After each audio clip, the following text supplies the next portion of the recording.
स्वागत है दोस्तों। आप सुन रहे हैं कहानी वार्ता अपने दोस्त विक्रम के साथ। हम आप पहुंचे हैं हमारी कहानी के अंतिम भाग में। वर्दी का नशा पार्ट 9 क्लाइमेक्स।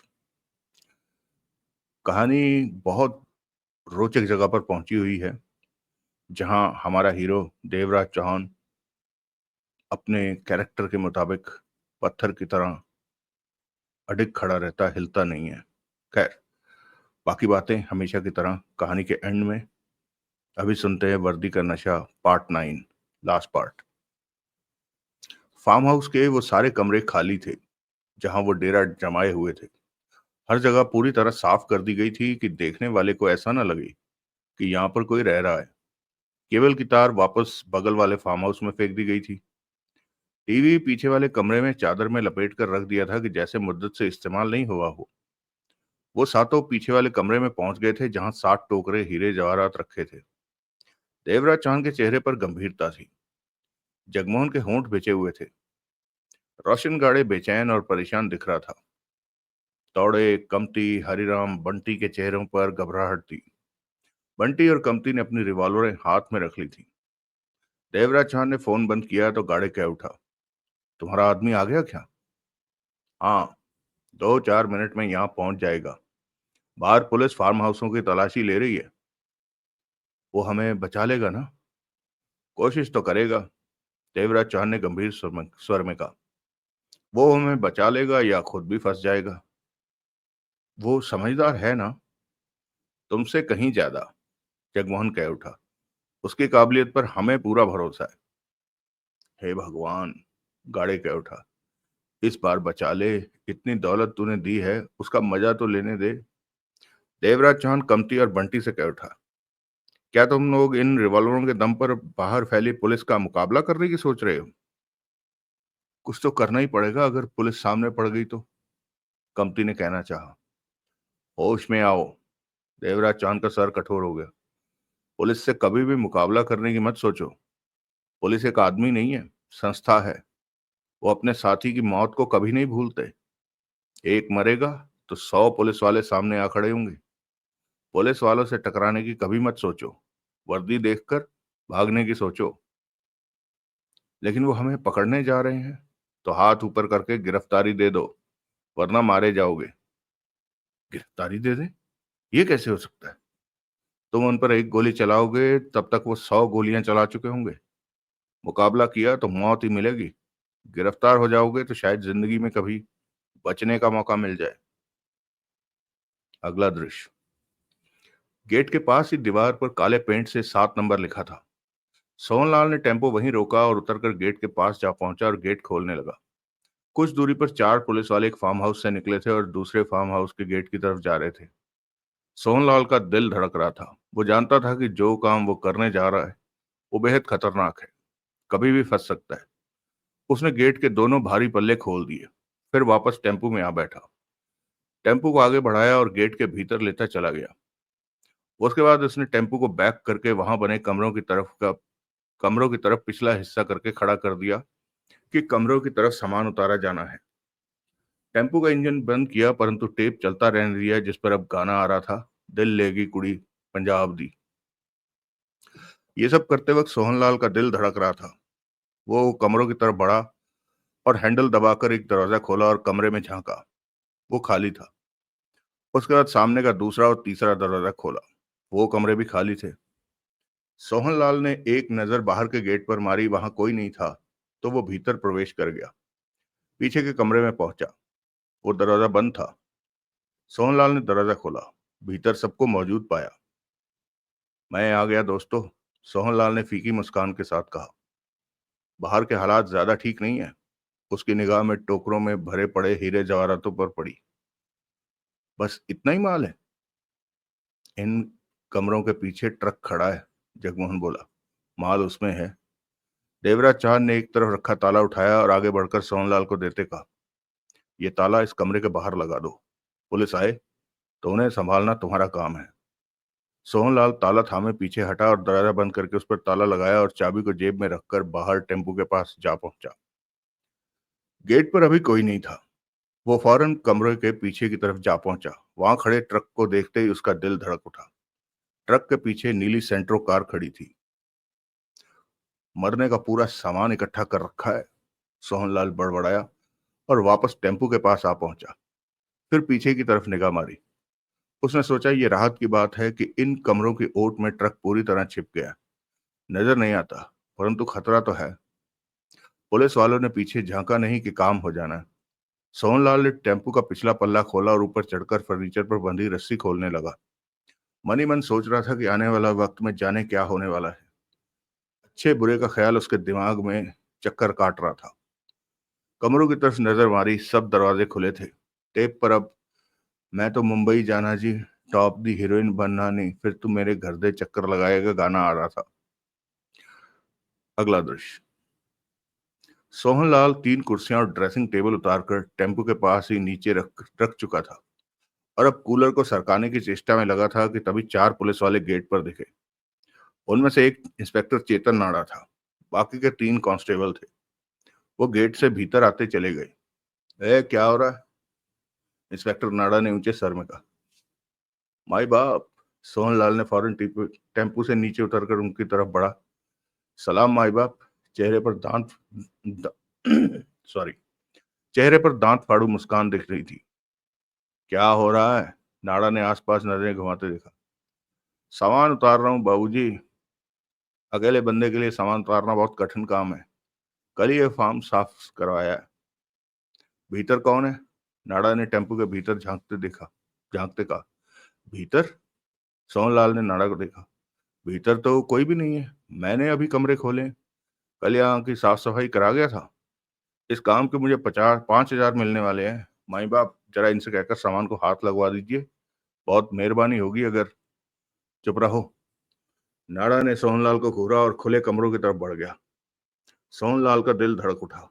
वो वहां खड़े 3 कांस्टेबलों से बोला, भगवान तुम लोगों का भला करेगा अगर सामान को थोड़ा सा हाथ लगा दो तो। सोहनलाल नहीं चाहता था कि वो नजर मारने के लिए कमरों के पीछे वाले हिस्से की तरफ जाए। ऐसा होते ही सब कुछ खत्म हो जाना था। हम तुम्हें सामान उठाने वाले लगते हैं? एक कांस्टेबल ने घुड़का। मैं तो भगवान के नाम पर कह रहा था। तभी इंस्पेक्टर नाड़ा कमरे से बाहर आता बोला, पीछे वाला कमरा बंद क्यों कर रखा है? मुझे क्या पता साहब जी, मालिकों ने बंद कर रखा है। कल भी बंद था। जब मैं यहाँ की साफ सफाई कर रहा था, मालिक ने बताया था कि बंद कमरे में टीवी फ्रिज रखा है। सोहनलाल ने हाथ जोड़कर कहा। इधर आसपास तुमने कहीं ट्रक तो नहीं देखा? बंद बॉडी का ट्रक? नहीं देखा साहब जी। पर बात क्या हो गई? सोहनलाल ने हाथ जोड़कर भोलेपन से कहा। चलो, नाड़ा ने उन पुलिस वालों से कहा और गेट की तरफ बढ़ गया। सोहनलाल बुद्ध की तरह हाथ जोड़े खड़ा उन्हें जाते देखता रहा। उसे विश्वास नहीं आ रहा था कि ऐसा खतरनाक काम बेहद आसानी से निपट गया है, जबकि उसकी तो जान सूखी हुई थी। नाड़ा और पुलिस वाले गेट से बाहर निकलकर नजरों से ओझल हो गए थे। सोहनलाल ने लंबी सांस ली और टेम्पू पर चढ़कर बाकी का सामान उतारने लगा। ऐसा करते समय अभी उसकी टांगें कांप रही थी। खतरा अभी सिर पर था। कहीं पुलिस वाले लौट ना आए। ये मन का वहम था, ये शंका थी। जो भी हो, डर तो अभी भी मन में मौजूद था। कूलर खींचकर सोहनलाल टेम्पू के किनारे पर ले आया और नीचे जमीन पर लुढ़का दिया। फिर उसे सीधा किया और सरकार को एक तरफ करने के बाद पुनः टेम्पू पर चढ़ गया और डाइनिंग टेबल के ऊपर रखे सोफे की कुर्सी को खींचकर उतारने लगा। इस दौरान उसने मोबाइल निकालकर देवराज चांद का नंबर मिलाया। कहो। उधर से देवराज चांद की आवाज आई। पुलिस आई थी और चली गई।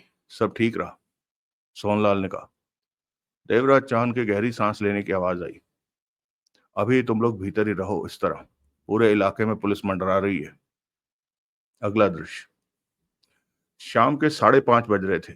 पुलिस वालों ने सारे फार्म हाउसों को चेक कर लिया था, परंतु ट्रक या खजाने की डकैती करने वाले उनके हाथ नहीं लगे। उसके बाद वानखेड़े वहीं मौजूद देवी शंकर से मिला। वो फार्म हाउसों पर नहीं है, वानखेड़े बोला। सब फार्म हाउस चेक कर लिए गए हैं। बुरा हुआ, हमें तो भरोसा था कि वो हमें मिल जाएंगे यहाँ। देवी शंकर ने होंठ भींच कर कहा। जो भी हो, वो इसी इलाके में है। हमें हाईवे के दोनों तरफ की जगहों को अच्छी तरह चेक करना है। वो कभी भी हमें मिल सकते हैं। सारी पुलिस को हाईवे की तरफ ले जाना होगा। अब तक वो लोग जान गए होंगे कि हम उनकी तलाश में हैं, इस इलाके में भटक रहे हैं। देवी शंकर ने कहा। अगर उनके पास टीवी होगा तो ये खबर बहुत पहले ही उन्होंने जान ली होगी, वानखेड़े बोला। समाचार चैनल कई बार हमारी मेहनत पर पानी फेर देते हैं। उन लोगों ने जरूर कोई ऐसा इंतजाम कर रखा होगा कि बाहर की खबरें उन्हें मिलती रहे। देवराज चौहान बहुत शातिर है, वरना कब का मेरे हाथ आ गया होता। मेरे ख्याल में हमें मुख्य सड़क पर पहुंचकर हाईवे के आसपास की जगह देखनी चाहिए। मैंने हाईवे पर बैरियर लगा दिया है कि अगर वो ट्रक के साथ किसी भी दिशा की तरफ जाना चाहें तो पकड़े जाएं। मुंबई और खंडाला दोनों तरफ बैरियर लगाए हैं। हाँ, अगर वो यहां से निकले तो बच नहीं सकते। वक्त बर्बाद मत करो, हमें हाईवे पर पहुंचकर अपना काम चालू रखना है। सब पुलिस वालों से कहो कि वो बाहर सड़क पर पहुंचे, हम उन्हें पकड़ लेंगे। अगला दृश्य।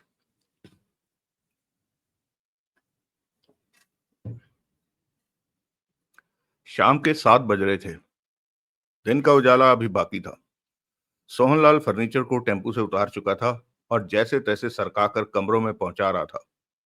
जबकि ये काम वो सिर्फ वक्त बिताने की खातिर कर रहा था कि पुलिस वाले कहीं फिर से यहां ना आ जाएं। परंतु अब उन्हें गए काफी वक्त बीत चुका था। तब 7:30 बज रहे थे और धीरे धीरे अंधेरा फैलना शुरू हो चुका था। जब सोहनलाल ने पीछे वाले कमरे का ताला खोलकर भीतर प्रवेश किया, देवराज चौहान और जगमोहन को छोड़कर बाकी सब अभी भी घबराए हुए थे। पुलिस वाले गए?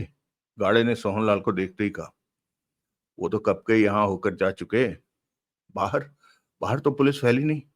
मैं नहीं जानता, सोहनलाल ने गंभीर स्वर में कहा। फिर देवराज चौहान से बोला, और काम? नहीं, टेम्पू यहीं छोड़ो और तुम जाओ। अपनी दाढ़ी मूछ कपड़े सिर पर बंधा साफा यहीं छोड़ जाओ। वापसी पर जगमोहन के कपड़े पहन लेना। जगमोहन, तुम दूसरे कमरे में जाकर कपड़े अदला बदली कर लो। सोहनलाल और जगमोहन कमरे से निकल गए। रोशन गाड़े का चेहरा चमक उठा था, जैसे वो जिंदा हो उठा हो। पुलिस एक बार आकर चली गई है तो दूसरी बार नहीं आएगी। फार्म हाउसों की तरफ से उन्हें कुछ नहीं मिला तो पुलिस ने अपना ध्यान दूसरी तरफ लगा दिया होगा। मैं पुलिस वाला हूं और पुलिस की कार्य प्रणाली को बेहतर जानता हूं। तो हम बच गए, परंतु कुछ दिन हमें यहीं छिपे रहना होगा। खाने पीने का सामान लाने बाहर नहीं जाना है। जो भी पड़ा है उसी से काम चलाओ। पहले ही बाहर जाने की गलती कर चुके हैं, जिसकी वजह से पुलिस यहां तक आ पहुंची। अब हमें और भी सावधानी के साथ चलना होगा। मुझे तो विश्वास नहीं आ रहा कि हम बच गए, तौड़े के होंठों से निकला। हम बच गए हैं, बंटी बोला। पुलिस यहाँ आकर जा चुकी है। हमें अपना अपना हिस्सा लेकर निकल जाना चाहिए था। हरिराम ने हीरे जवाहरातों से भरे टोकरे को देखकर कहा। अभी यहाँ से जाने का ख्याल छोड़ दो, बाहर पुलिस है, गाड़े बोला। पुलिस को फार्म हाउस से कुछ नहीं मिला तो वो बाहर क्यों रहेगी? हरिराम ने गाड़े को देखा। पुलिस फार्म हाउसों के आसपास से बेशक चली जाए, परंतु वो ये इलाका नहीं छोड़ेगी। अभी बाहर हाईवे पर नाकाबंदी कर दी होगी। कम से कम 2 दिन यही हालात रहेंगे। ऐसे में 4 दिन से पहले यहाँ से कोई नहीं जाएगा। मैं और जगमोहन रात को निकल जाएंगे, देवराज चौहान ने कहा। टेम्पू पर अपने हिस्से की दौलत लाद कर निकल जाएंगे। लेकिन बाहर पुलिस, गाड़े ने कहना चाहा। हम ऐसे वक्त में निकलेंगे जब पुलिस बहुत सुस्त हो चुकी होगी। कब? गाड़े परेशान दिखा। सुबह 5 बजे। रात के पहरे पर टिके पुलिस वालों की हिम्मत सुबह 5 बजे तक जवाब दे चुकी होगी। उन पर तो नींद सवार होगी, वो सो लेना चाहते होंगे। ऐसे में वो आते जाते वाहनों पर ज्यादा ध्यान नहीं दे पाएंगे। फिर वो तो ट्रक की तलाश कर रहे होंगे, टेम्पू पर तो वो ध्यान भी नहीं देने वाले। अगर तुम फंस गए तो हमें भी। चिंता मत करो, हम फंसे या ना फंसे, परंतु तुम लोग हमारी वजह से नहीं फंसोगे। तुम 2-3 दिन और यहाँ नहीं बिता सकते? अमलेश कमती बोला। मेरा यहाँ कोई काम नहीं है, मुझे यहाँ से चल देना चाहिए। बाहर पुलिस के हाथ लग गए तो तब हमारी बातें तुम्हें याद आएंगी, बंटी ने तीखे स्वर में कहा। तभी जगमोहन ने भीतर प्रवेश किया। वो सोहनलाल के उस कुर्ते पजामे में था जिसमें वो यहाँ आया था। दाढ़ी मूछ हाथ में पकड़ी हुई, साफा भी थाम रखा था। दाढ़ी मूछ संभाले रहो, यहाँ से निकलते वक्त लगा लेना, देवराज चौहान ने कहा। हम सुबह 5 बजे टेम्पू में माल भरकर निकलेंगे, रात भर में बोरियां टेम्पू में भर देंगे। जगमोहन ने सिर हिला दिया। सोहनलाल कहाँ है? वो गया। ठीक है, देवराज चौहान ने गंभीरता से सिर हिलाकर कहा। वैसे तो खतरा टल चुका है, परंतु आज रात हमें सतर्क रहना है। हीरे जवाहरातों से भरी बोरियां टेम्पू में रखनी है। टेम्पू को ट्रक के पीछे के हिस्से से सटा दो कि बोरियां सरका सरका कर टेम्पो में रखी जा सके। आज रात हमें यहाँ से कम से कम लाइट ऑन करनी है। बाहर पुलिस हो सकती है और पुलिस ये इलाका देख चुकी है। गाड़े बोल पड़ा, ऐसे में दोबारा पुलिस इस तरफ नहीं आएगी। परंतु हमें सतर्क रहकर अपना काम करना है, कुछ भी हो सकता है। बाई गॉड देवराज चौहान, रोशन गाड़े मुस्कुरा कर कह उठा, तू सच में कमाल का है। बचने की क्या शानदार योजना बनाई, और तेरा जो आदमी आया था वो भी बहुत समझदार निकला। मैं तो मान गया तेरे को, सारी उम्र तुझे याद रखूंगा। वो जो आया था वो भी तो हिस्सा लेगा तेरे से। 100-500 करोड़ के हीरे जवाहरात जरूर मांगेगा वो यहाँ हीरे जवाहरात लेने नहीं, मेरी सहायता करने आया था। देवराज चौहान गंभीर था। पर माल तो वो लेगा ही। वो कुछ नहीं लेगा, देने पर भी नहीं लेगा। दोस्त है वो मेरा। मेरा काम निपटाकर चला गया। अगर उसने इस काम में साथ दिया होता तब जरूर उसे उसका हिस्सा मिलता। वो तेरा इतना खास दोस्त है तो उसे इस काम में क्यों नहीं लिया? गाड़े के उठा, उसे भूल जाओ, अपने काम की तरफ ध्यान दो। नाम क्या था उसका? लेकिन देवराज चौहान तब तक कमरे से बाहर चला गया था। नाम क्या था उसका? गाड़े ने जगमोहन को देखा। उसका नाम सब इंस्पेक्टर रोशन गाड़े था, समझ गया? जगमोहन ने उसे घूर कर कहा और कमरे से बाहर निकल गया।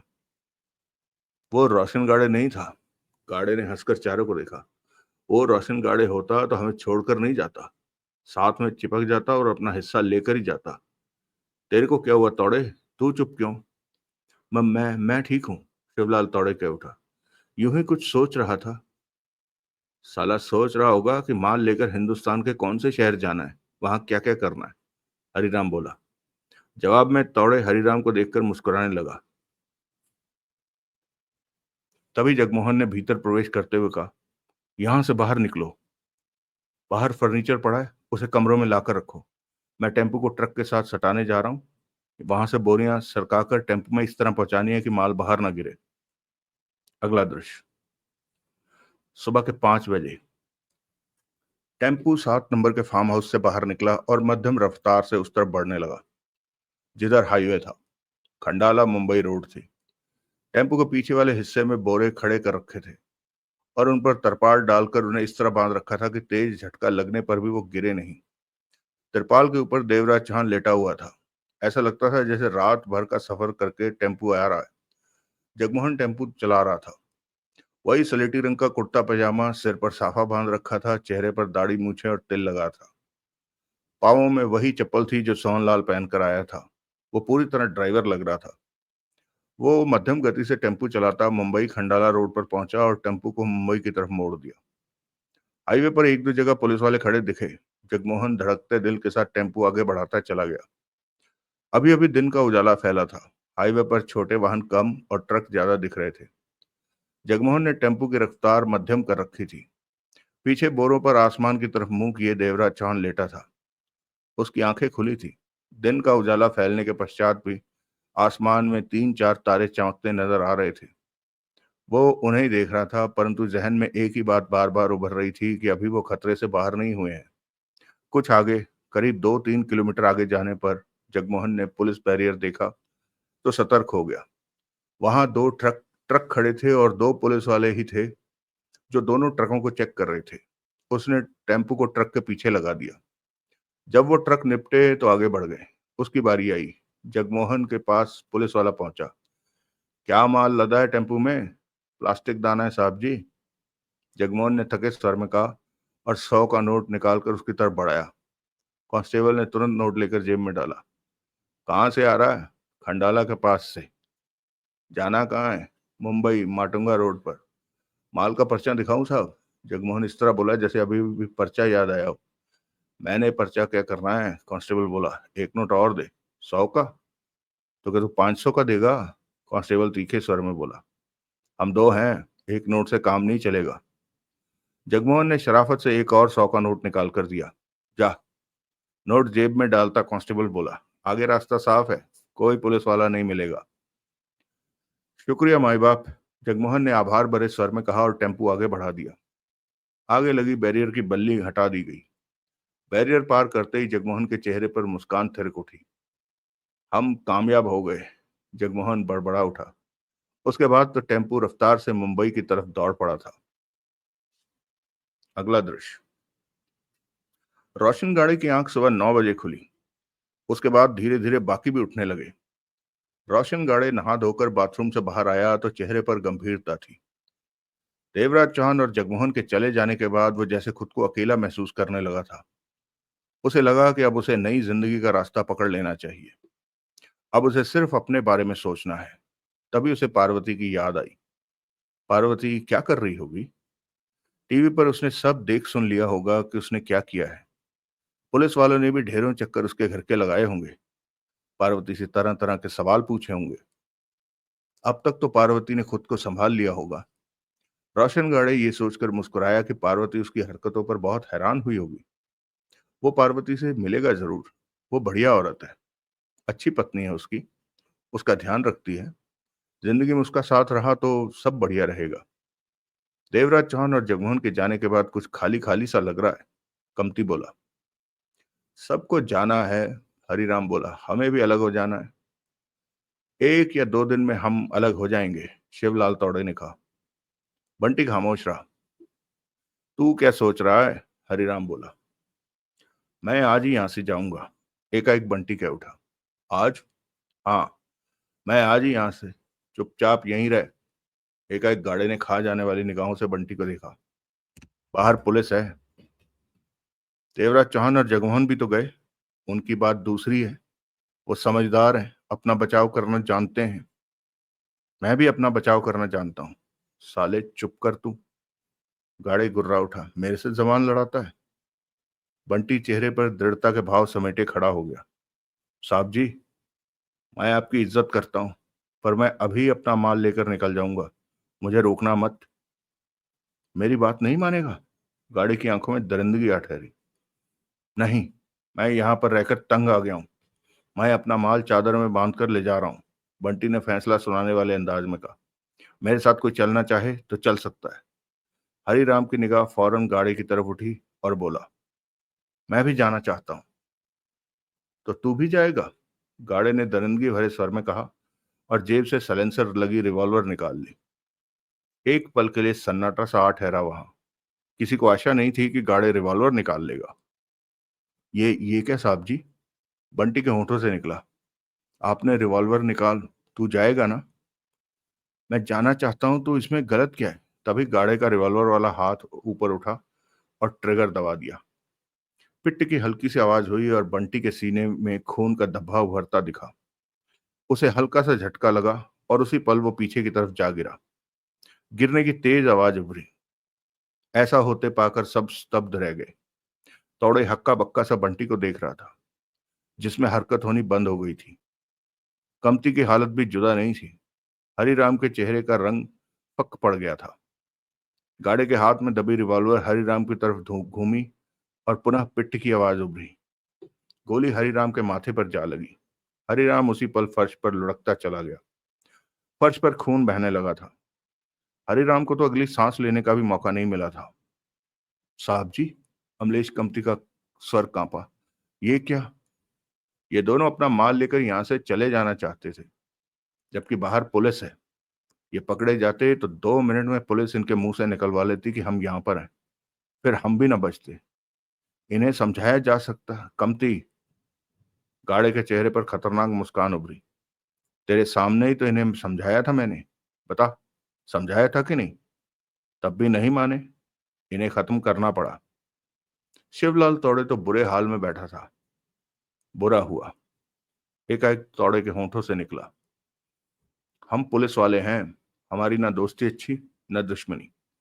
मेरे साथ थोड़ा सा काम करके हीरे जवाहरातों की चमक देखकर इनका दिमाग खराब हो गया था कि मेरी बात नहीं मानी। कितना कहा अभी बाहर मत जाओ, बाहर पुलिस है, पर मेरी बात की परवाह कहाँ है। साला हरिराम भी चलने को साथ तैयार हो गया। रोशन गाड़े ने कड़वे स्वर में कहा, इन दोनों का माल तुम दोनों बांट लेना। तौड़े गहरी सांस लेकर रह गया। मुझे पसंद नहीं कि यहाँ लाशें बिखरी रहें। पीछे खड्डा खोदो और लाशें उसमें भर दो, गाड़े ने कहा। अगला दृश्य। बंटी और हरिराम की लाशों को ट्रक के पास गड्ढा खोदकर उसमें डाल दिया गया और ऊपर से मिट्टी डाल दी गई। ये सब करते समय तौड़े और कमती का मन खराब हो गया था कि इन्हें खामखा मार दिया गया। आखिर सबने मिलकर खजाने की डकैती की थी। ऐसे में दोनों को गड्ढे गाड़े द्वारा मार दिया जाना अच्छा नहीं लगा था, परंतु चुप रहने में ही भलाई थी। इस बारे में रोशन गाड़े से कुछ कहना मुसीबत मोल लेना था। उसके बाद हाथ मुंह धोकर उन्होंने थोड़ा बहुत खाया। रोशन गाड़े दूसरे कमरे में बेड पर लेटा था। दोपहर का 1 बज रहा था। तौड़े बाथरूम में नहाने चला गया। कमती पीछे वाले कमरे में मौजूद टोकरों में पड़े हीरे जवाहरातों को देखकर मन बहला रहा था और सोच रहा था कि बंटी और हरिराम की मौत के बाद उसे एक और टोकरा मिल जाएगा खजाने का। मेरे लिए इतनी दौलत बहुत है, ज्यादा है, मजे से रहूंगा मैं। कमती बड़बड़ा उठा। बंगला, गाड़ी, नौकर, खूबसूरत लड़कियां, सब कुछ होगा मेरे पास। राजा बनकर रहूंगा मैं। बेड पर लेटा गाड़े एकाएक सीधा होकर बैठा और जेब से फोन निकालकर उसे ऑन किया। सिग्नल आने के बाद पार्वती का नंबर मिलाया और फोन कान से लगा लिया। दूसरी तरफ बेल जाने लगी। फिर पार्वती की आवाज कानों में पड़ी। हेलो, कैसी है तू पारो? ओह, पार्वती की चौंकी आवाज कानों में पड़ी। मेरे रोमियो? रोमियो नहीं, देवदास, हमेशा की तरह रोशन ने कहा। रोमियो हो या देवदास हो, तो तुम वही। सुनो, ये तुमने क्या कर दिया? तुम्हारे पास कोई है तो नहीं? नहीं, मैं धीमे से बात कर रही हूँ। बंद दरवाजे के बाहर 2 पुलिस वाले रहते हैं। पार्वती की आवाज कानों में पड़ रही थी। ये तूने क्या कर दिया? इतनी बड़ी डकैती कर ली। अब तू नहीं और मेरी पारो, तू फिक्र नहीं कर। मैं बचा हुआ हूँ और आगे भी बचा रहूंगा। गाड़े ने मुस्कुरा कर कहा।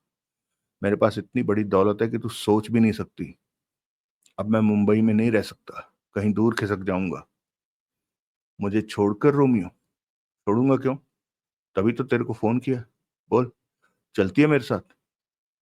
रोमियो और पारो का तो जन्म जन्म का साथ है, क्यों ना जाऊंगी तेरे साथ। तू किधर है मुझे बता। फिर बताऊंगा पारो। अभी, अभी बता। बाहर खड़े पुलिस वालों की परवाह मत कर, उन्हें पता भी नहीं चलेगा और मैं तेरे पास आ जाऊंगी। तूने सोचा इतने दिनों में मेरी हालत क्या होगी तेरे बिना? तू ठीक रहता है तो मैं भी इधर ठीक रहती, पर तेरे पीछे तो पुलिस लगी है। मेरा है ही कौन तेरे सिवा? बता किधर है तू? आएगी तू? पक्का मेरे रोमियो? पारो रोमियो के पास नहीं आएगी तो जाएगी कहाँ? बता किधर आऊं? वहीं, अपने फार्म हाउस पर। वहां? तू उधर है? मैंने टीवी में सुना कि पुलिस ने उधर के फार्म हाउस। पुलिस को चकमा दे दिया था कल। अब सब ठीक है। सुन, तू चुपचाप खिसक आना। थैला लेकर निकलना घर से कि तू सब्जी लेने जा रही है। पुलिस वाले अगर तेरे पीछे हैं तो अभी मेरे पास मत आना। तू फिक्र मत कर रोमियो, मैं बच्ची नहीं हूं, तेरी पत्नी हूं, समझा क्या? बरोबर, हंस पड़ा गाड़े और फोन बंद कर दिया। अगला दृश्य। पार्वती ने तुरंत पप्पू पासवान का नंबर मिलाया। नंबर लगा, बात हो गई। हेलो, मेरे असली रोमियो। पार्वती उत्साहित थी। फोन आया अभी गाड़े का। सच? उधर से पप्पू पासवान खुशी से उछल पड़ा। आ गया फोन। बात तो ठीक ठाक हुई ना? किधर है वो? सब बढ़िया है। तूने सही कहा था कि वो मुझे जरूर फोन करेगा। वो खंडाला रोड पर अपने फार्म हाउस पर है। उधर एक फार्म हाउस खरीद रखा है। कहता है मेरे पास बहुत दौलत है, मेरे को उधर बुलाया है। काम बन गया रानी। तू मुझसे शादी करेगा ना? पक्का रानी, पक्का। दौलत हाथ में आने दे, उसके बाद तू मेरा प्यार देखना कि मैं। बस बस, आगे मत बोल, मेरे से सहा नहीं जाएगा। पार्वती ने गहरी सांस ली। ये बता अब आगे करना क्या है? शाम। अगला दृश्य। शाम के 4 बज रहे थे। कमती और शिवलाल तौड़े ने मिलकर खाली बोरियों में अपना अपना हिस्सा डाला। गाड़े ने उन्हें बता दिया था कि उसकी पत्नी यहाँ आने वाली है। गाड़े ने यह भी कहा कि कल या परसों में वो अपने रास्ते पर निकल लेंगे। उसने तौड़े से कहा कि रात के अंधेरे में वो बाहर जाकर पुलिस की स्थिति देखेगा कि वहां क्या हो रहा है। हरिराम और बंटी को शूट कर देने के बाद गाड़े सामान्य सा दिखाई दे रहा था। ऐसा नहीं लगता था कि उन्हें मारने का उसे किसी तरह कोई अफसोस हो। उन दोनों की मौत के बाद कमती और तौड़े चुप चुप से थे, परंतु तौड़े रह रहकर बेचैन हो उठता था। वहां उन सबको खाली खाली सा लग रहा था। देवराज चौहान और जगमोहन चले गए। हरिराम और बंटी को शूट कर दिया गया। 7 में से अब वहां 3 लोग ही बचे थे। खाली खाली तो लगना ही था। 4:30 बजे थे कि तभी बाहर का दरवाजा खटखटाया गया। तौड़े और कमती भागे भागे कमरे में पहुंचे। गाड़े ने कलाई पर बंधी घड़ी देखी और सोचा, पार्वती इतनी जल्दी यहाँ कैसे पहुंच सकती है। तौड़े और कमती की निगाह गाड़े पर थी। दरवाजा पुनः थपथपाया गया। सन्नाटा सा छा गया था वहां। गाड़े के चेहरे पर तनाव आ ठहरा। अगर पार्वती आई होती तो उसने अब तक कई आवाजें लगा देनी थी। वो इस तरह दरवाजा भी न खटखटाती। तभी तौड़े करीब आकर धीमे स्वर में बोला, आपकी पत्नी आने वाली थी ना? ये वो नहीं है, गाड़े ने दांत भींच कर कहा और रिवॉल्वर निकाल ली। वो आई होती तो अब तक आवाजें लगा लगा के तूफान खड़ा कर देती। ये वो नहीं है। तू कौन है? शिवलाल तौड़े की आंखों में चमक आ गई। पुलिस नहीं हो सकती। ये जगह वो एक बार चेक कर चुकी है, दो बार नहीं आएगी इधर। गाड़े शब्दों को चबाता कह रहा था। मुझे कुछ ठीक नहीं लग रहा तौड़े। दरवाजा तो खोलना ही पड़ेगा। नहीं खोलेंगे तो आने वाला जो भी है वो पीछे की तरफ से ट्रक देख सकता है। गाड़े के दांत भिज गए। अमलेश कमती के चेहरे पर सख्ती समेटे अमलेश कमती चेहरे पर सख्ती समेटे उनकी बातें सुन रहा था। उसी पल पुनः दरवाजा थपथपाया गया। क्या करें छोटे इंस्पेक्टर साहब? तौड़े बड़े सब्र के साथ बोला। गाड़े अपने हाथ में दबी रिवॉल्वर को देखा, फिर कठोर स्वर में कहा, दरवाजा खोलो। खोल कमती। तौड़े ने गंभीर निगाह से कमती को देखा। कमती फौरन आगे बढ़ा और सिटकनी हटाकर दरवाजा खोला। अगले ही पल अमलेश कमती की आंखें फैलती चली गई। दिल जैसे धड़कना भूल गया। तौड़े सतर्क हो गया, जबकि गाड़े बुरी तरह चौंका। आंखें हैरानी से फैल गई। दरवाजे पर वर्दी पहने इंस्पेक्टर चेतन नाड़ा खड़ा था। उसके होंठों पर मीठी मीठी मुस्कान थी। इंस्पेक्टर साहब! अमलेश कमती के होंठों से फटा फटा सा स्वर निकला। कैसा है कमती? मौज हो रही है? नाड़ा कमती को भीतर धकेलता खुद भी भीतर आ गया। गाड़े को देखा, तौड़े को देखा, मुस्कुरा कर बोला, घबराने की जरूरत नहीं है। पुलिस यहां से चली गई है। मैं अकेला ही हूं। हाईवे पर रूटीन में 4-5 पुलिस वाले यूं ही लगा रखे हैं। रात तक वो भी हट जाएंगे। पुलिस का ख्याल है कि तुम लोग यहाँ कहीं रुके जरूर थे, परंतु अब कहीं और चले गए हो। तुम लोग तो फंस ही गए होते जब फार्म हाउस की तलाशी ली जा रही थी, पर मैं जानता था कि तुम लोग 7 नंबर फार्म हाउस में हो। इसलिए 1 से 9 नंबर तक के फार्म हाउस की छानबीन का जिम्मेवारी मैंने अपने पर ले ली। मैं ही यहाँ आया था देखने। सब जानता था कि तुम लोग भीतर के कमरे में हो और ट्रक पीछे की तरफ खड़ा है। उड़ती नजर मारकर चला गया, जबकि तब तुम लोग पीछे वाले कमरे में मौजूद थे। कमरे के दरवाजे पर बाहर से ताला लगा था। मैंने तुम सबको बचा लिया, सबको। नाडा की मौजूदगी देखकर गाड़े अभी तक हक्का बक्का था। कमती का भी बुरा हाल था, जबकि शिवलाल तौड़े शांत था। और गाड़े, तू तू सुना क्या हाल है? नाडा के चेहरे पर गहरी मुस्कान थी। तूने क्या सोचा कि मेरे को चूतिया बना दिया? पर ऐसा कुछ नहीं था।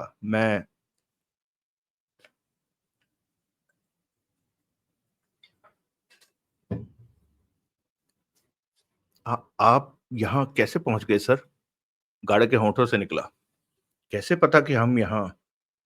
तू क्या सोचता है गाड़े कि वर्दी का नशा तू ही करता है? भूल में। वर्दी का नशा मेरे को भी है। मैं तो तेरे बाप का भी बाप हूँ। बच्चा है तू अभी मेरे सामने। इंस्पेक्टर चेतन नाड़ा हौले से हंसकर बोला।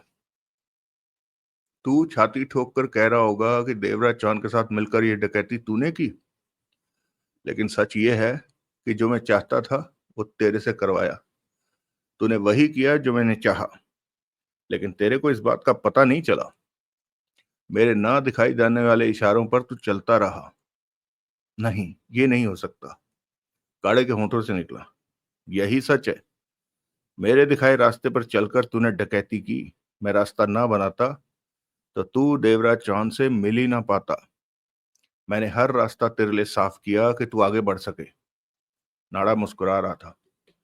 तेरे को पता होगा कि खंडर में खजाना मिलने पर वहां का सब कुछ 10 दिनों तक मैंने ही संभाला। हालात तब बदलने लगे जब शिवलाल तौड़े ने मुझे बताया कि विनय बरूटा नाम का डकैत उससे मिला और वो खजाने की डकैती करना चाहता है। ये जुदा बात है कि वो विनय बरूटा नहीं, देवराज चौहान का साथी जगमोहन था। परंतु इससे मुझे फर्क नहीं पड़ता। बल्कि ये तो और भी अच्छी बात होगी कि इस मामले को डकैती मास्टर देवराज चौहान ने संभाला। तो मैं बता रहा था कि पहले 10 दिन खंडरों पर मैंने ड्यूटी दी।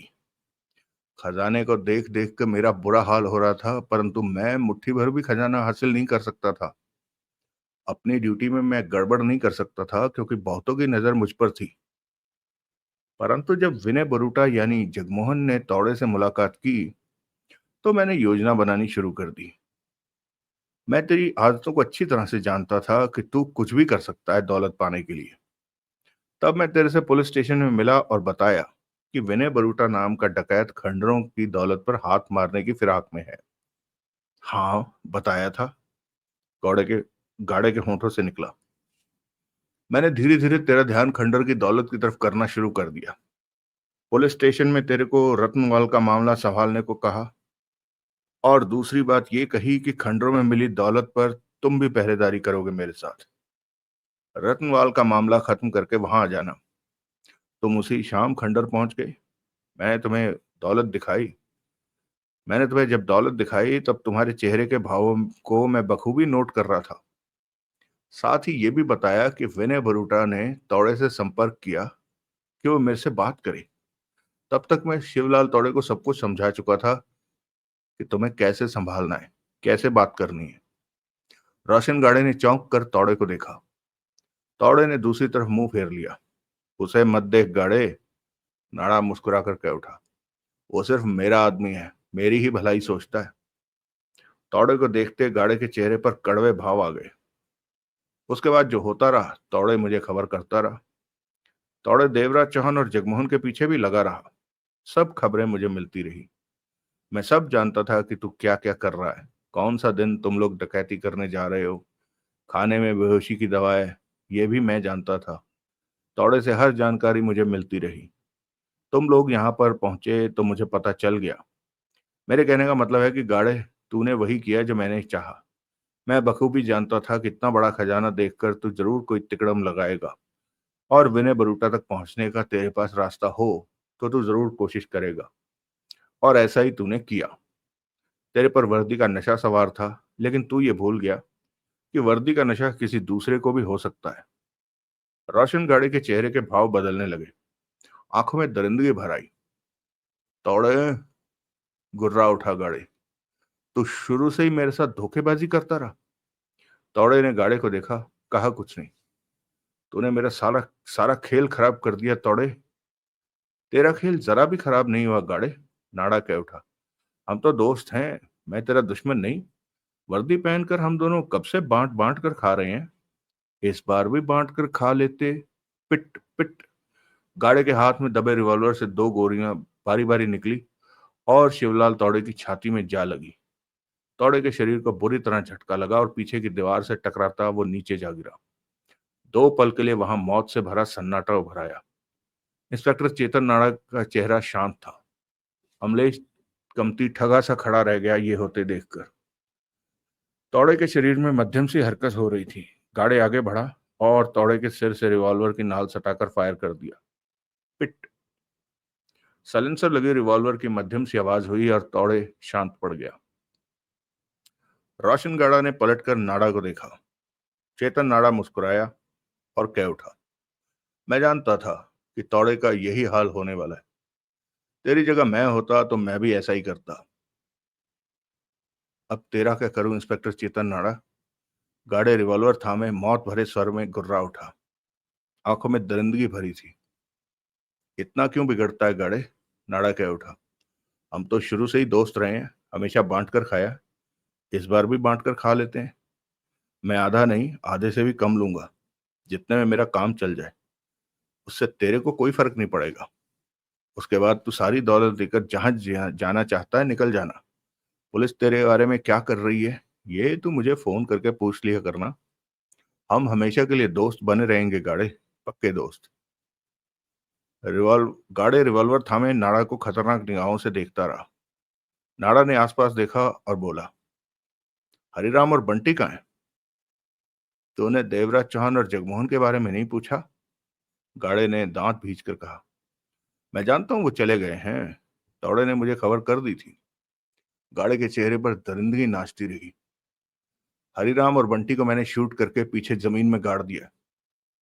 तूने ठीक ही किया होगा। नाड़ा ने लापरवाही से मुस्कुराकर कहा, रिवॉल्वर रख दे, हम दोस्त हैं गाड़े। बता तेरा क्या करूं? गाड़े रिवॉल्वर नाड़ा की तरफ किए घुर्राया। तू नाराज क्यों है मुझसे? मैं सब कुछ जानता था कि तू क्या कर रहा है, पर मैंने तेरी सहायता ही की है, जिसका पता तेरे को नहीं चला। तुम सब पकड़े जाते अगर इधर के फार्म हाउस को मैं चेक न कर रहा होता तो। हमारा रिश्ता पुराना है, हम पहले भी मिल बांट कर खाते रहे हैं, अब भी ऐसा कर लेते हैं। चिंता मत कर, मैं थोड़ा सा खजाना लूंगा, तेरे को फर्क नहीं। तभी ट्रिगर पर रखी गाड़ी की उंगली दबी। पिट की आवाज के साथ गोली निकली और नाड़ा की कनपट्टी में जा धसी। कहते कहते नाड़ा का मुंह खोला का खुला रह गया, आंखें फैल गई। वो 2 पल इसी मुद्रा में खड़ा रहा, फिर उसके घुटने मुड़े और कटे पेड़ की तरह फर्श पर जा गिरा। अमलेश कंपनी ने सूखे होठों पर जीभ फेरी। साला कुत्ता, दांत पीछे गाड़ा कह उठा। मरने आया था यहाँ, माल मांगता है, गाड़े को चूतिया समझता है। कमती अपनी जगह पर जमा खड़ा रहा। वो खुश गले से कह उठा, साहब जी, आपने काफी हत्याएं कर दी हैं, ये दोनों तो। तू यहाँ क्या कर रहा है? गार्डन ने रिवॉल्वर उसकी तरफ की। तू भी मर, मुझे किसी की जरूरत नहीं है। इसके साथ ही पिट पिट की 2 बार आवाज हुई और गोलियां कमती की छाती में प्रवेश कर गई। अगला दृश्य। पप्पू पासवान ने 7 नंबर फार्म हाउस के बाहर कार रोकी, इंजन बंद किया। वो पुरानी मारुति कार थी, बुरे हाल में दिख रही थी वो कार। पप्पू किसी से कार मांग कर लाया था। बगल बगल में कमीज सलवार पहने पार्वती बैठी थी। उसने मेकअप कर रखा था और खूबसूरत दिख रही थी वो। यही है? हाँ, पार्वती ने दरवाजा खोलते हुए कहा। तू चुपके से भीतर आना और गाड़े को बेहोश कर देना। मैं गाड़े को तब तक बातों में उलझा कर रखूंगी। पर तू उसे बेहोश करेगा कैसे? वो सब करना आता है मुझे। गाड़े बहुत तेज है, कहीं धोखा मत खा जाना। पप्पू पासवान भी बहुत तेज है। पप्पू ने आगे होकर पार्वती को किस किया। देखती जा मेरा कमाल। हम दौलत लेकर यहीं से कहीं निकल जाएंगे रोमियो, शादी करके नई दुनिया बसाएंगे। मैं तेरे बच्चे को जन्म दूंगी और मैं तुझे हर वक्त प्यार किया। बस कर रोमियो। पार्वती ने गहरी सांस ली। तेरे से प्यार की बात सुनकर मन मचलने लगता है। ठीक है मेरी रानी, अब तू भीतर जा। शादी करेगा ना मुझसे? शादी करने के लिए ही तो हम ये सब कर रहे हैं रानी। चल जल्दी कर, तू जा। मैं 5-7 मिनट में चुपके से आता हूँ। पप्पू पासवान ने बेहद प्यार से उसका गला थपथपा कर कहा। पार्वती दरवाजा खोलकर कार से बाहर निकली। वैसे ही करना जैसा मैंने समझाया था, पप्पू ने कहा। चिंता मत कर, उसे संभालना तो मेरे बाएं हाथ का खेल है। कहने के साथ ही पार्वती गेट की तरफ बढ़ गई। पप्पू पासवान उसे तब तक देखता रहा जब तक वो गेट से भीतर न चली गई। फिर तुरंत ही सीट के नीचे से एक बोरी निकाली और उसमें हाथ डालकर बीच में रखी एक हथौड़ी निकाल ली। हथौड़ी देखते ही पप्पू पासवान की आंखें खतरनाक ढंग से चमक उठी। ये मौका मैं हाथ से जाने नहीं दूंगा, वो बड़बड़ा उठा। अगला दृश्य। दरवाजा खुला था। रोशन गाड़े सामने ही कुर्सी पर निढाल सा बैठा था। कमरे में नाड़ा, तौड़े और कमती की लाशें बिखरी पड़ी थी। उनका खून बहकर फर्श की कुछ जगह लाल हुई हो रखी थी। साइलेंसर लगी रिवॉल्वर गोद में रखी हुई थी। 2 घंटे से वो इसी स्थिति में बैठा था कि एकाएक अपने से कह उठा, ये मुझे क्या हो गया है? मुझे तो खुश होना चाहिए कि मेरे पास बहुत बड़ी दौलत है। अब उसका कोई हिस्सेदार भी नहीं है, सब मर गए। किसी को नहीं पता मैं यहाँ हूँ। देवराज चौहान और जगमोहन को पता है, लेकिन वो समझदार है, वो मुझे भूल जाएंगे। बाहर पुलिस भी हटती जा रही है, पार्वती भी आने वाली है। 1-2 दिन में मैं और पार्वती सारी दौलत लेकर यहाँ से चले जाएंगे। सब ठीक तो है। फिर तभी उसके कानों में कदमों की आहट पड़ी। गाड़े सतर्क सा रिवॉल्वर थामकर कुर्सी से उठा कि पार्वती की आवाज कानों में पड़ी। सुनते हो? कहाँ हो? मैं आ गई हूँ। पार्वती? एकाएक गाड़े का चेहरा खुशी से भर उठा। रिवॉल्वर जेब में रख ली।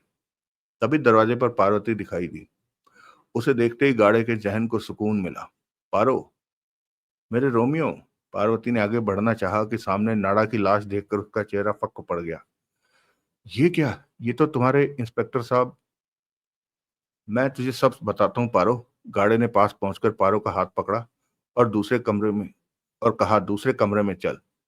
तब तक वो कमती और तौड़े की लाशें भी देख चुकी थी। ये सब मरे पड़े हैं, पार्वती घबराकर कह उठी। तू क्यों फिक्र करती है पारो, मैं तो जिंदा हूं। आ, गार्ड ने प्यार से कहा और पार्वती का हाथ पकड़े दूसरे कमरे में ले गया। गाड़े खुद को थका हुआ और अकेला महसूस कर रहा था। इस वक्त उसे सहारे की जरूरत थी, और पार्वती से बेहतर सहारा उसके लिए और क्या हो सकता था। पार्वती को करीब पाकर उसे बहुत राहत मिली थी। ये क्या हो रहा है, आप क्या कर। सब ठीक है पारो, तू किसी बात की फिक्र मत कर। तू आ गई है, सब ठीक हो जाएगा। रोशन गाड़े जैसे खुद को तसल्ली दे रहा था। सब कुछ ठीक होने वाला है अब। उसने पार्वती का हाथ पकड़ा। पार्वती को पप्पू पासवान का ध्यान आया तो उसने तुरंत खुद को संभाला। वो खजाना कहाँ है। पीछे ट्रक खड़ा है, उसमें बोरियां भरी हैं। देखनी है तूने, आ दिखाता हूँ। दोनों उठकर पीछे के दरवाजे से बाहर निकले। सामने ट्रक खड़ा था। इस ट्रक में, पार्वती ने पूछा। हाँ। गाड़े उसे लेकर ट्रक के पीछे के हिस्से में पहुंचा और बंद दरवाजों की दोनों कुंडियां खोलकर पल्लों को खोला तो भीतर दीवार के साथ खड़ी बोरियां दिखी। कुछ हीरे जवाहरात नीचे भी बिखरे पड़े थे। भीतर जा के देख। मैं भीतर कैसे जाऊं, ये तो ऊंचा है। रोशन गाड़े मुस्कुराया और उसने पार्वती को ऊपर उठा दिया कि वो ट्रक में पांव रख सके। पार्वती ट्रक पर चढ़ गई, आगे बढ़ी और बोरियों के भीतर झांका। ओह, पार्वती के होंठों से सिसकारी निकली। ये तो कितने खूबसूरत हीरे जवाहरात हैं। बहुत कीमती हैं ये, अरबों की दौलत है। सब तेरी है पारो, सब तेरी। गाड़े मुस्कुराकर प्यार से बोला। सच। पार्वती कुछ पलों के लिए हीरे जवाहरातों की चमक में खो गई। तेरी खुशी देखकर मुझे अच्छा लग रहा है पारो। ये सब देखकर तो मैं पागल हो गई हूँ रोमियो। पर हम पुलिस से कैसे बचेंगे। पार्वती ने गाड़े को देखा। यही वो पल था जब पप्पू पासवान गाड़े के पीछे दबे पांव आ पहुंचा था। एक हाथ में हथौड़ी ऊपर किए गाड़े के सिर में मारने ही जा रहा था। पार्वती ने पप्पू के चेहरे पर खतरनाक भाव देखे। मात्र 2 सेकंड ही मिले पार्वती को ये सब देखने के लिए, तभी ठक से हथौड़ी गाड़े के सिर में आ लगी। पार्वती की आंखें फैल गई। गाड़े के होंठों से कराह निकली और दोनों हाथों से सिर थाम लिया। पप्पू पासवान रुका नहीं और एक के बाद एक गाड़े के सिर पर हथौड़े की चोट मारता चला गया। ऐसा करते समय पप्पू पासवान के होठों से गुर्राहट निकल रही थी। पार्वती स्तब्ध सी खड़ी ये सब देख रही थी। उसी पल उसने गाड़े को उसी ट्रक से टकराकर नीचे गिरते देखा। शांत पड़ चुका था गाड़े का शरीर। उसका सिर कई जगह से खुल गया था। आंखें फटी पड़ी थी उसकी। वो मर चुका था। पप्पू पासवान ने खून से सन चुकी हथौड़ी को नीचे गिरा दिया। वो गहरी सांसें ले रहा था और नीचे पड़ी गाड़े की लाश को देख रहा था। फिर सांसें लेते उसने ट्रक के भीतर खड़ी पार्वती को देखा। पार्वती को जैसे होश आया। ये तूने क्या कर दिया रोमियो, मार दिया इसे। पार्वती के होंठों से एक कपकपाता स्वर निकला। अच्छा हुआ मर गया, जिंदा रहता तो मेरे लिए मुसीबतें खड़ी करता, पप्पू ने तीखे स्वर में कहा। उसके दूसरे हाथ में छोटी बोरी थमी थी। वो ट्रक में चढ़ाया और वहां खड़ी बोरियों के पास पहुंचकर अपनी बोरी खोली और उसमें हीरे जवाहरात भरने लगा। उसका चेहरा पसीने से भीगा हुआ था। वो जल्दी जल्दी ये सब कर रहा था। पार्वती वहीं ट्रक की दीवार के साथ थकी सी नीचे बैठ गई। गलत किया तूने, पार्वती ने टूटे स्वर में कहा। तेरे को इसकी जान नहीं लेनी चाहिए थी। क्यों, बहुत प्यार आ रहा है इस पर, अपने काम में लगे पप्पू पासवान ने कहा। जो भी हो, मेरा पति था ये, इसे मरना नहीं चाहिए था। पप्पू पासवान ने कुछ नहीं कहा, अपने काम में लगा रहा। पार्वती ने किसी तरह अपनी हालत पर काबू पाया। बोली, ये क्या कर रहा है। अपने बाप को कोस रहा हूं मन ही मन। उसकी कंजूसी का खामियाजा मुझे भुगतना पड़ रहा है। साला घर में बासमती टुकड़ा चावल लाता था। 2 महीने पहले पता नहीं किस बात पर खुश हुआ कि जगत बासमती चावलों की 25 किलो की बोरी ले आया। वही बोरा घर से उठाकर लाया हूँ, वही भर रहा हूँ। अगर मेरे कंजूस बाप ने 50 किलो वाली जगत बासमती चावलों की बोरी खरीदी होती तो अब मैं वो भर रहा होता, लेकिन अब छोटी बोरी से ही काम चलाना पड़ेगा। इसमें 25 किलो हीरे जवाहरात आ पाएंगे। पर पर इसे भर के तू क्या करना चाहता है, सारी दौलत ही हमारी है। पार्वती बोली। तो ठीक कहती है, ये बहुत बड़ी दौलत है। इतना माल हजम नहीं होने वाला। मैंने अपनी जिंदगी में सीखा है कि थोड़ा खाओ और खुश रहो। ज्यादा का लालच इंसान को ले डूबता है। मुझे तेरी बातें समझ नहीं आ रही। देखती जा रानी, सब समझ में आ जाएगा तुझे। बस कुछ देर ठहर जा। पप्पू पासवान ने वो छोटी बोरी भर ली हीरे जवाहरातों से। फिर जेब से रुमाल निकालना फिर जेब से रुमाल में लपेटी बड़ी वाली सुई निकाली जिसमें मोटा धागा पहले से डला हुआ था। उससे वो बोरी का मुंह सेलने लगा। ये क्या कर रहा है? देख नहीं रही? अपने काम में लगे पप्पू पासवान ने कहा। लेकिन क्यों कर रहा है? कुछ देर चुप रहे, सब पता चल जाएगा। पार्वती ने फिर कुछ ना पूछा, उसे देखती रही। 2 मिनट में ही पप्पू पासवान ने बोरी सिल ली। अब उसका खुला मुंह बंद हो गया। फिर बोरी को सरकाकर खुले दरवाजे के किनारे पर पहुंचा और छलांग लगाकर खुद नीचे उतरा। वो पसीने से पूरी तरह भर चुका था। उसने पार्वती से कहा, जरा बोरी को हाथ लगा, मैंने कंधे पर रखनी है। तू ये सब क्या कर रहा है, मुझे भी कुछ बता। पार्वती उलझन भरे स्वर में कह उठी, मेरे से शादी करनी है ना? हाँ। तू फिर पूछ मत, बोरी को जरा हाथ लगा और मेरे कंधे पर रख। मैं नीचे खड़ा हूं। तू ये काम आसानी से कर लेगी। किसी तरह पार्वती ने 25 किलो की बोरी पप्पू पासवान के कंधे पर रखी। पप्पू ने कंधे पर पड़ी बोरी को संभाला और बोला, रानी, मैं 20-25 मिनट में आया। अभी गया और अभी आया। कहाँ जा रहा है? कमरे में लाशें पड़ी हैं, मैं यहाँ अकेली कैसे? लाशें देख ली हैं मैंने। मैं बस अभी गया और अभी आया। आकर लाशों का इंतजाम करता। पर तू ये बोरी लेकर कहाँ जा रहा है? अभी आकर बताता हूँ। पप्पू पासवान आगे बढ़ता कहता गया, तेरे में जरा भी सब्र नहीं है। लेकिन एक बात तो है कि आज तू बहुत खूबसूरत लग रही है।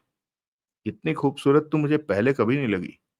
वापसी पर सबसे पहले तेरे से प्यार करूंगा, उसके बाद ही दूसरा कोई काम करूंगा। अभी आया 20-25 मिनट में। कहते हुए पप्पू पासवान कमरों की दीवार के साथ मुड़कर उसकी नजरों से ओझल हो गया। पार्वती ट्रक से नीचे आ गई। गाड़ी की लाश को देखा। उसकी आंखें भर आई। मैंने तेरे को नहीं मारा रोमियो। पार्वती बड़बड़ाई। बस तू मर गया। तेरा टाइम आ गया होगा। अगला दृश्य।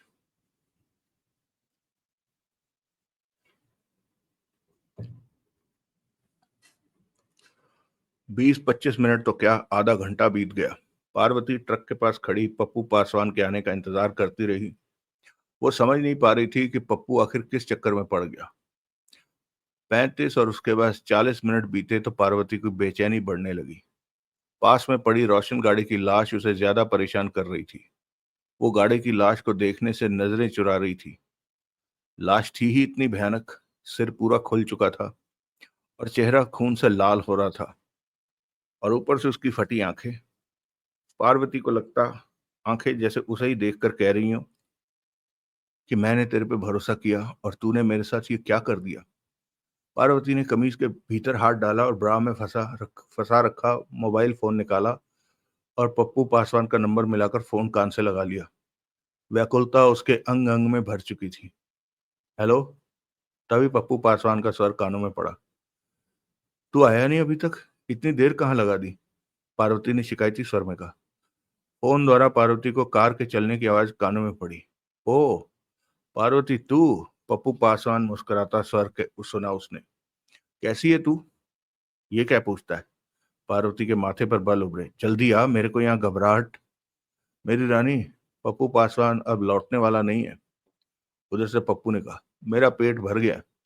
तू क्या समझती है मैं तेरी शादी करूंगा? ये भूल है तेरी। तू 35 की ढलती जवानी में मैं नई उम्र का चढ़ता तूफान। तेरे से मेरी बराबरी नहीं होती। 5 साल में तू बूढ़ी हो जाएगी तो तेरे से मैं क्या करूंगा? रोमियो। पार्वती हक्की बक्की सी रहेगी। तू ये क्या कह रहा? बस मेरी रानी, तेरा मेरा मेल इतना ही था। मुझे तो कभी भूत सवार नहीं हुआ तेरे से शादी करने का। मैं किसी तरह खजाने की दौलत पा लेना चाहता था और पा भी ली। बाकी तू जाने, तेरा काम। वहां पर जो दौलत पड़ी है वो तू ले ले। किसी और को अपना रोमियो बना ले। मेरे को तो कड़क माल चाहिए, तेरे जैसा ढीला ढाला नहीं। पप्पू पासवान की आवाज पार्वती के कानों में पिघले शीशे की तरह उतर रही थी। जाते जाते तेरे को तेरे भले की बात और बता दूं। बहुत भला है इसमें तेरा, सोच के देखना। मेरे बारे में किसी को बताया तो तेरा तगड़ा नुकसान हो जाएगा। मैं पकड़ा गया तो पुलिस को जरूर बताऊंगा कि तेरे पेट में जो बच्चा पल रहा है वो मेरा है। खबर लोगों तक पहुंचेगी तो तू कहीं की नहीं रहेगी। अब तो सब यही समझेंगे कि बच्चा तेरे पति का है। ऐसे में तू बच्चे को जन्म देगी तो तेरे को पूरी इज्जत मिलेगी, समाज में तेरी खातिरदारी होगी, नाते रिश्तेदार भी तेरा पूरा साथ देंगे और पुलिस डिपार्टमेंट को भी तेरे से सहानुभूति होगी। तो आराम से इज्जत की जिंदगी जी सकेगी और किसी से शादी भी हो जाएगी तेरी। समझ ले कि मेरे बारे में किसी को बताया तो तेरी जिंदगी नर्क बन जाएगी, तेरी सारी इज्जत मिट्टी में मिल जाएगी। इसलिए जबान बंद रखना मेरे बारे में। मुझे अपनी जिंदगी जीने दे और तू अपनी जिंदगी जी। मेरी बात तेरी खोपड़ी में आई कि नहीं? पार्वती की आंखों से आंसू बह निकले। कमीने, धोखेबाज, पार्वती ने तड़प कर कहा। तूने मुझे कहीं का नहीं छोड़ा।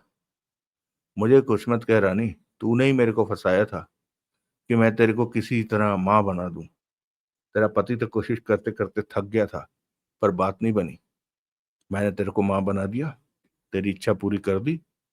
अब तो मुझे धोखेबाज कह रही है? अपने में तो झांक ले एक बार।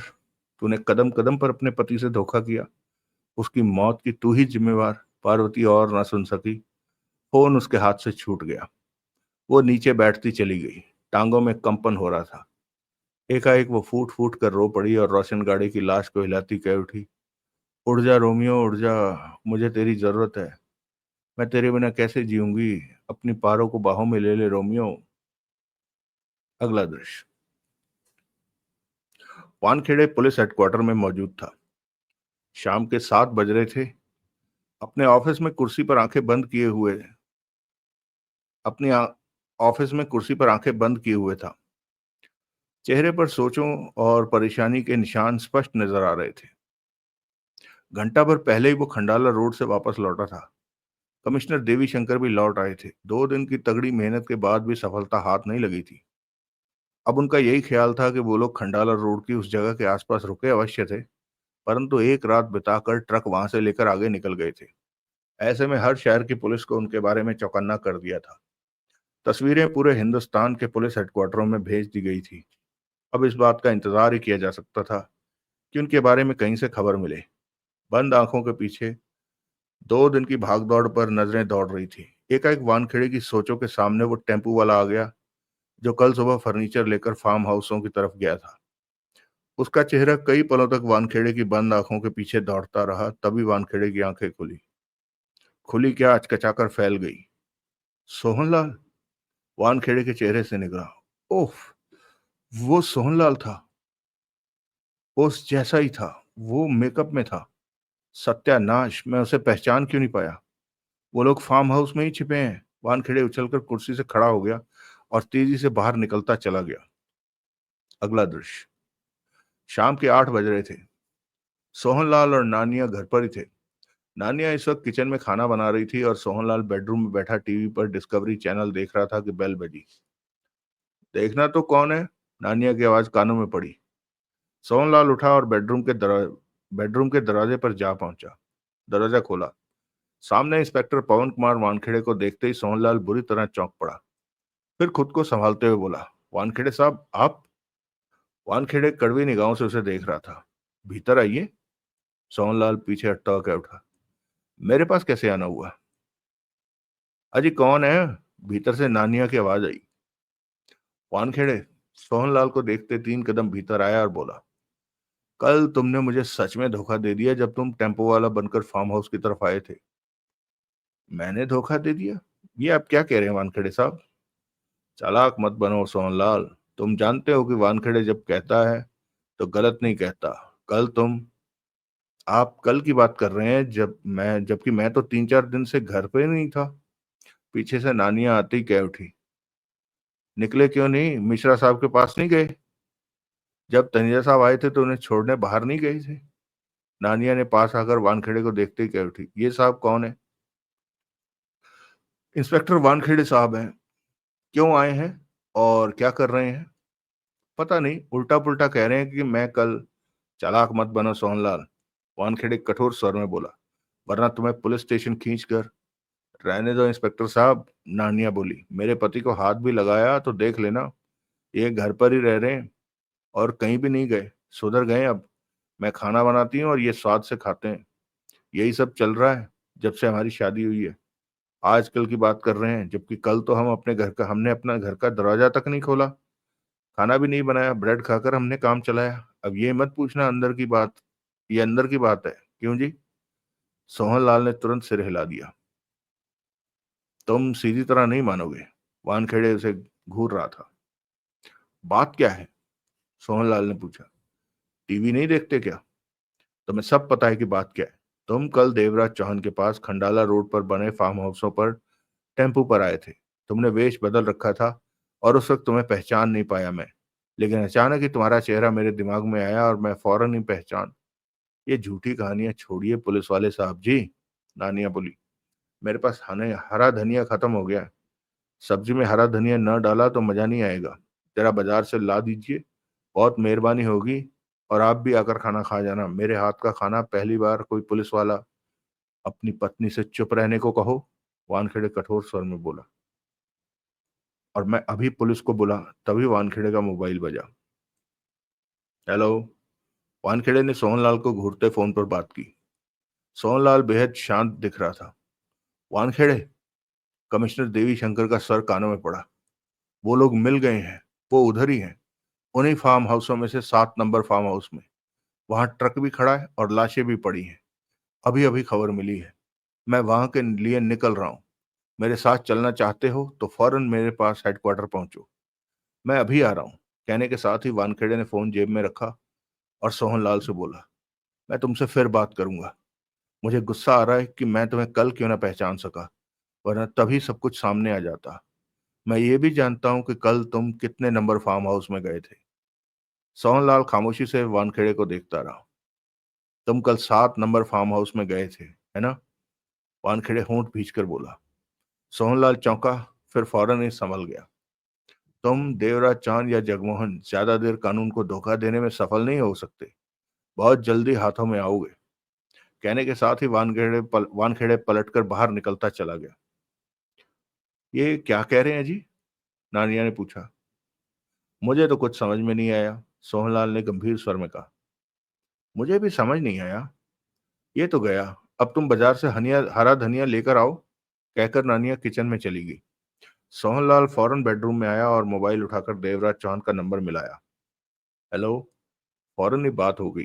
देवराज चौहान की आवाज कानों में पड़ी। तुम लोगों को अभी इसी वक्त वो फार्म हाउस छोड़ देना चाहिए। सोहनलाल बेचैनी से कह उठा। क्यों?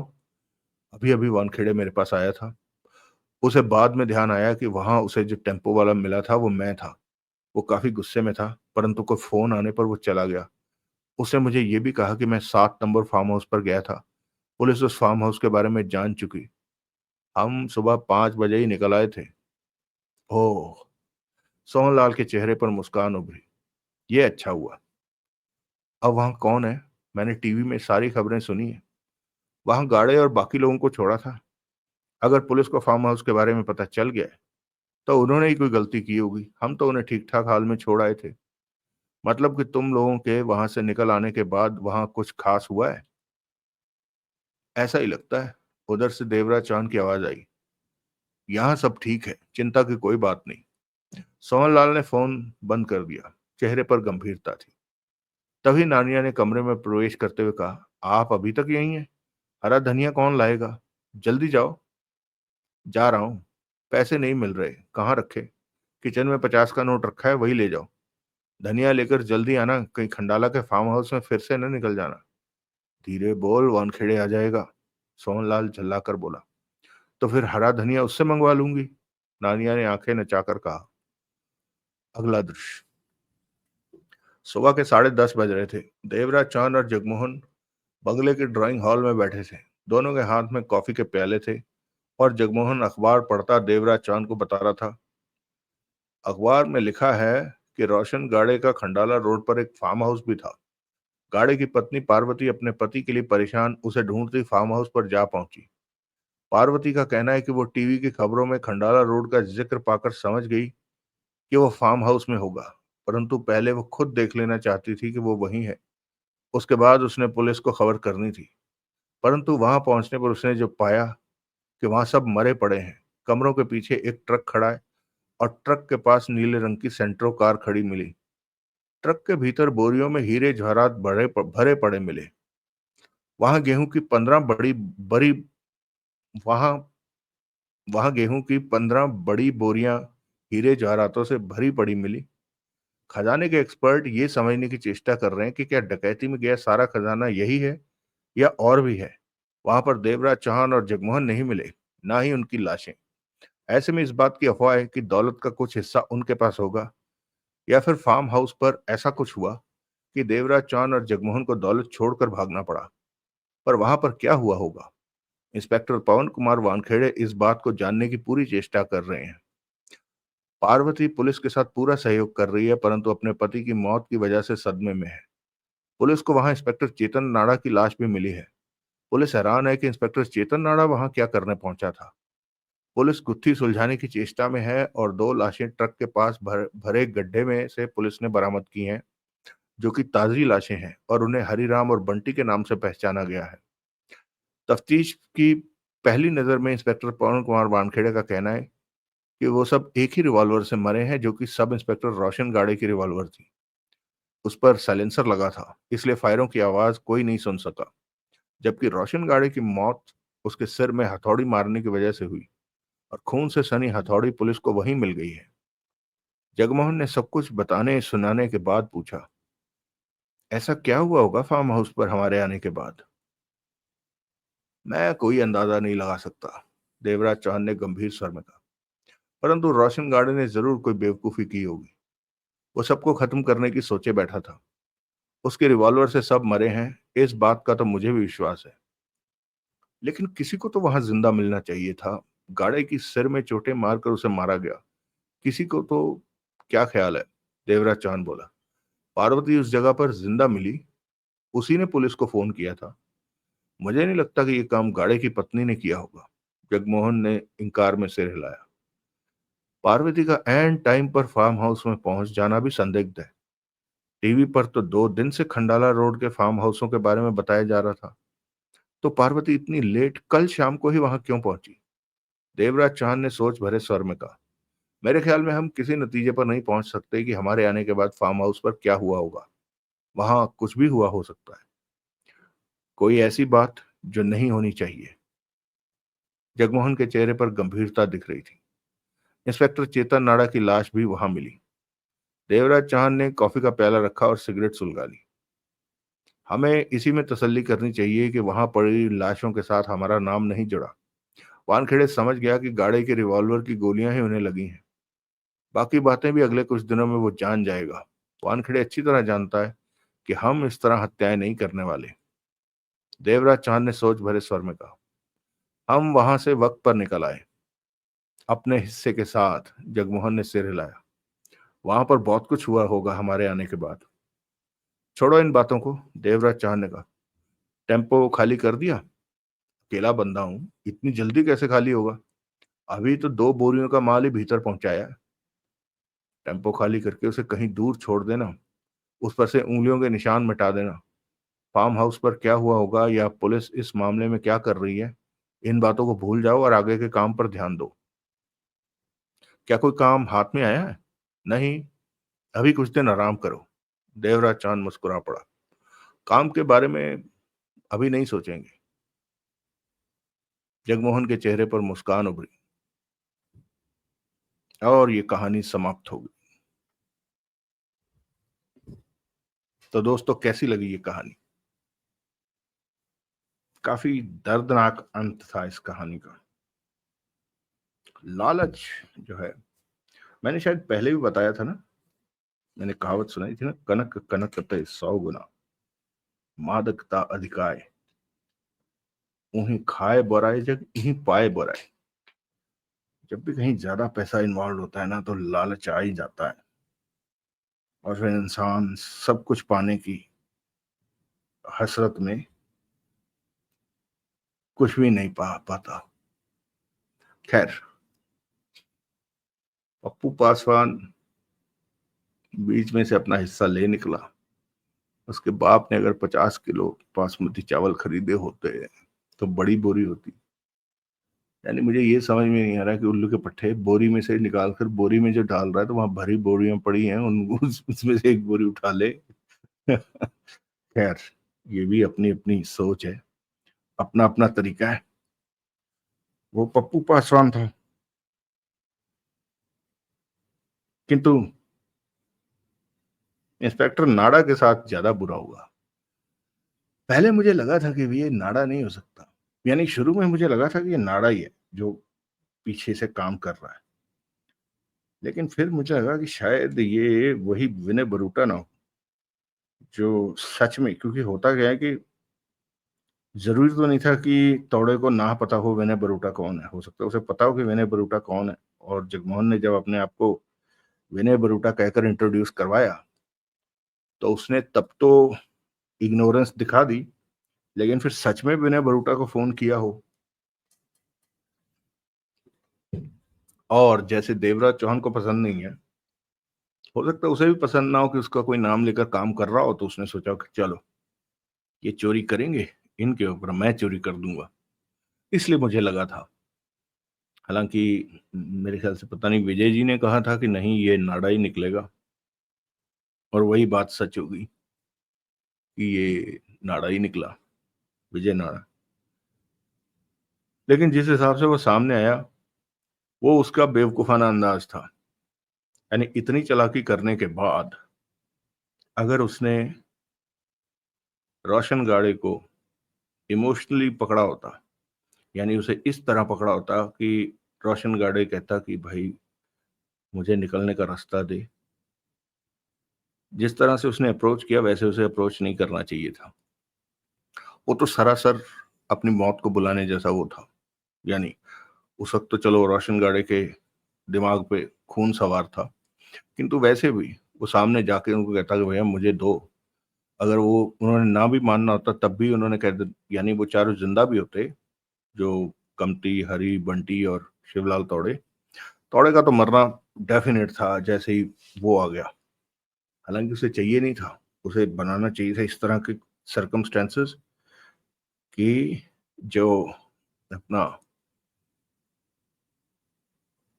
क्या नाम है इसका, इंस्पेक्टर रोशन गाड़े जो है, ये मदद मांगता, या कुछ ऐसे हालात बनते कि वो उनकी मदद करने के सीन में आता कि भाई जो अपना इंस्पेक्टर तौड़े है उसने रोशन गाड़े की मदद करी, और उसके एवज में आधा नहीं, वैसे भी वो आधा तो मांग ही नहीं रहा था, जो भी दे दे उसे।